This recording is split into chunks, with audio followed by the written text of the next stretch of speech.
I am Shahid Kabir, behalf of Kabira Foundation. Welcome to all, and thank you so much for being here with us. As you know, this is the second story of our series that is called Tota by Ravindranath Tagore, very famous and renowned and celebrated writer. So, before starting the story, I would like to introduce my artist. मैं भावेश डोडिया। मैं प्रणव कृष्णा। मेरा नाम है आदित्य श्रीवास्तव। मेरा नाम है सनोज यादव। मैं हूँ Akshay Narayan. My name is अभिनय सालस्कर। तो चलिए शुरू करते हैं। एक तोता था, वो बड़ा मूर्ख था। गाता तो था पर शास्त्र नहीं पढ़ता था, फुदकता और उड़ता था, पर ये नहीं जानता था कि कायदा कानून किसे कहते हैं। राजा ने कहा, ऐसा पक्षी किस काम का, जो जंगल के फलों को तो खाता ही है, पर शाही फलों को भी बाजार में नुकसान पहुंचाता है। मंत्री को बुलाकर आदेश दिया, इस पक्षी को शिक्षा दो। और उस पक्षी को शिक्षा देने का जिम्मा सौंपा गया राजा के भांजों को। पंडितों की सभा जुटी। बड़ी ज्वलंत समस्या थी। उस पक्षी की अशिक्षा का कारण क्या है?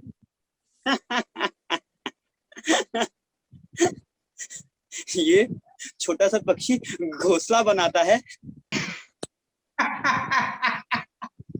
हाजी, वो तो इतना छोटा है कि उसमें विद्या जैसी भारी भरकम चीज रखने की जगह ही कहाँ है। सबसे पहली जरूरत ये है, इस पक्षी के लिए एक शानदार पिंजरे का निर्माण किया जाए। पंडितों का सुझाव एकदम अनूठा था। उन्हें अपार दक्षिणा मिली और वो बेइंतहा खुश होकर अपने अपने घर लौट पड़े।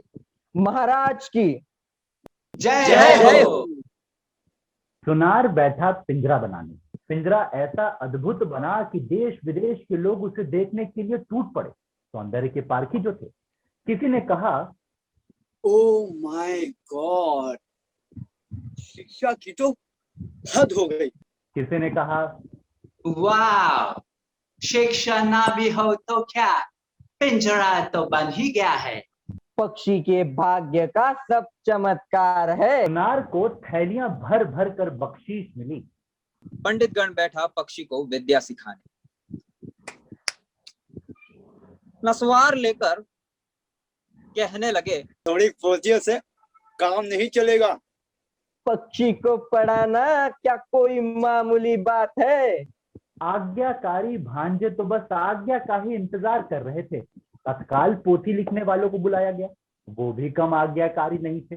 फौरन पोथियों की नकल का काम शुरू हुआ। फिर नकल की भी नकल, नकल दर नकल। देखते देखते पोथियों का पूरा पहाड़ खड़ा हो गया। जिसने भी देखा गला फुलाकर प्रशंसा की। शाबाश, विद्या रखने की अब जगह ही कहाँ है। नकल नवेसियों को पारितोषिक मिला। बैलगाड़ियां भर भर कर। बैलों ने घर की तरफ मुंह किया और दौड़ पड़े। किसी के घर में कोई कमी नहीं थी।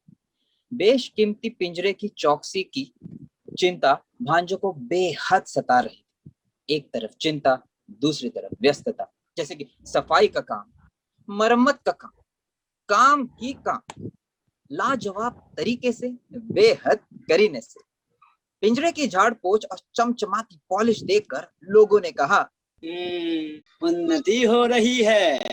बड़ा काम ज्यादा आदमियों से ही संपन्न होगा, तो बड़े काम के लिए दिन ब दिन आदमियों की संख्या बढ़ती गई। फिर आदमियों के काम की देखरेख के लिए और ज्यादा आदमी बढ़ाए गए। वो हर महीने मोटी मोटी तनख्वाह लेकर भारी भारी रजिस्टर भरने लगे। तो भरते ही गए। तभी लोगों के ममेरे, चचेरे व मौसेरे भाई हवेली और कोठियों में गद्दे बिछाकर आराम से बैठ गए। संसार में कई तरह के अभाव हैं, पर टीका टिप्पणी करने वाले निंदकों की कमी नहीं है। निंदक बेशुमार है, जरूरत से ज्यादा है। उन्होंने कहा, पिंजरे की तो उन्नति हो रही है, मगर पक्षी की देखभाल करने वाला कोई नहीं है। राजा के कानों पर भनक पड़ी। उन्होंने सबसे जिम्मेदार भांजे को बुलाकर कहा, मेरे राज दुलारे, ये मैं क्या सुन रहा हूँ? महाराज, आप तो ईश्वर की तरह सब कुछ जानते हैं। फिर भी अगर आप सच्चाई का पता लगाना चाहते हैं तो बुलवाइए सुनारों को, पंडितों को, नकल नवीसों को, बुलवाइए मरम्मत करने वालों को, चौकसी करने वालों को। इन निठल्ले निंदकों के पास और काम ही क्या है? इन्हें खाने को नहीं मिलता महाराज, इसलिए ऐसी निंदा करते हैं। जवाब सुनकर महाराज ने स्थिति का जायजा लिया, बड़ी गहराई से सोचा और अंत में महाराज ने सोने का हार भांजे के गले में पहना दिया। शिक्षा कितनी तेजी से बढ़ रही है, इसकी असलियत जानने के लिए महाराज ने सोचा कि खुद ही आंखों से निरीक्षण किया जाए। उसके बाद क्या, एक दिन महाराज अपने विश्वस्त मंत्री, दीवान और मित्रों के साथ विद्याशाला का मुआयना करने गए। राजा के दर्शन होते ही देवड़ी के पास बज उठे शंख, करताल, ढाल, ढोल, नगाड़े। पंडित गण गला फाड़ फाड़ कर, चुटिया हिला हिला कर मंत्र का जाप करने लगे। मिस्त्री, मजदूर, सुनार, नकल नवीस, पहरेदार और उन सब के बीच ममेरे, चचेरे व मौसेरे भाई बुलंद स्वर में जय जयकार करने लगे। बड़ा भांजा बोला, महाराज गौर फरमाइए, सारा ताम झाम आपकी आंखों के सामने है, कुछ भी छिपा नहीं रह सकता। फिर महाराज आपकी आंख तो पर्वत को भी भेद कर साफ देख सकती है महाराज। महाराज बड़े खुश हुए। वो झुरमुट पार करने ही वाले थे कि दुक्का निंदक बोल उठा, हुजूर, हुजूर, आपने पक्षी को देखा कि नहीं? ये तो मैं भूल ही गया, पक्षी को देखना तो रह ही गया। लौटकर पंडितों से पूछा, तुम लोग इस पक्षी को कैसे सिखाते हो, क्या सिखाते हो? जरा उसे देखने की इच्छा हो रही है। महाराज की इच्छानुसार उन्हें सब कुछ दिखा दिया गया। महाराज बेइंतहा खुश हुए। परंतु पक्षी को सिखाने का तामझाम इतना बड़ा था कि पक्षी स्वयं कहीं नजर ही नहीं आ रहा था। पर राजा ने भी सोचा वो उसे देखने की जरूरत ही क्या है। राजा बुद्धिमान था, वो तुरंत ताड़ गया कि बंदोबस्त में किसी तरह की कोई कमी नहीं है। पिंजरे में ना दाना था ना पानी था, थी केवल विद्या की भरमार। ढेर सारी पोथियों के ढेर सारे पन्ने फाड़ फाड़ कर कलम की नोक से पक्षी के चोंच में ठूसे जा रहे थे। गाना तो बंद था ही, चीखने चिल्लाने की भी कोई गुंजाइश नहीं थी। और देखकर रोम सिहर उठता था। इस बार हाथी पर चढ़ते समय सरदार को महाराज ने कहा, उस निंदक के दोनों कानों को अच्छी तरह खींच दो। पक्षी दिन ब दिन पढ़े लिखे लोगों के व्यवहार के कारण अधमरी स्थिति में पहुंच गया। लोग समझ गए कि प्रगति काफी आशाजनक है, परंतु पक्षी की अपनी प्रकृति थी। पक्षी पूर्व दिशा में सूर्य के उजाले की ओर टुकुर टुकुर देखता और ढींच की तरह जंगली तरीके से अपने पंख फड़फड़ाता। इतना ही नहीं, कभी कभार ये भी देखने में आया कि वो अपने नोकीले चोंच से अमूल पिंजरे की छड़े काटने की चेष्टा करता। पहरे पर लगे कोतवाल ने जब ये देखा तो भ्रिकुटी तान कर चिल्लाया, ये कैसी गुस्ताखी है? तब विद्याशाला यानी पक्षी के स्कूल में छेनी हथौड़ी लेकर लोहार हाजिर हुआ। फिर ठकाठक और धमाधम का उम्दा संगीत शुरू हुआ और देखते ही देखते लोहे की जंजीर तैयार हो गई। फिर देखते ही देखते पक्षी के पंख भी काट दिए। राजा के तुनक मिजाज संबंधियों ने हंडिया सा मुंह बनाकर सिर हिलाते हुए कहा, इस राज्य के पक्षियों की बात ना पूछो।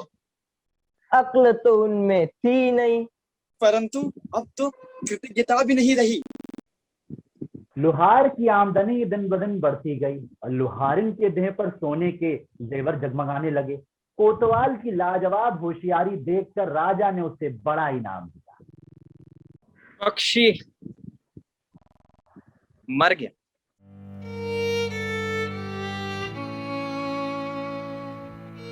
नास पिटे निंदक प्रचार करने लगे, पक्षी तो मर गया। पक्षी मर गया। मर गया? महाराज ने सबसे बड़े भांजे को बुलाकर कहा, राजा बेटे, ये मैं क्या सुन रहा हूं? महाराज पक्षी की शिक्षा संपूर्ण हुई। अब भी फुदकता है, अजी महाराज, राम भजिए। उड़ता है, ना महाराज, गाता है। ना महाराज। शाबाश, उस पक्षी को लाकर दिखाओ। जी महाराज। पक्षी आया, साथ में कोतवाल, प्यादे और घुड़सवार। राजा ने उंगली से पक्षी को दबाकर देखा। ना उसके मुंह से हाँ हूं हुई, न हल्की सी सिसकी ही निकली, न उसके पंख विहीन देह से कोई हरकत हुई। पक्षी के पेट से पोथियों के पन्नों की खरखराहट सी होने लगी। बाहर बसंत की दखनी बयार में कलियों ने और फूलों ने एक गहरी सांस।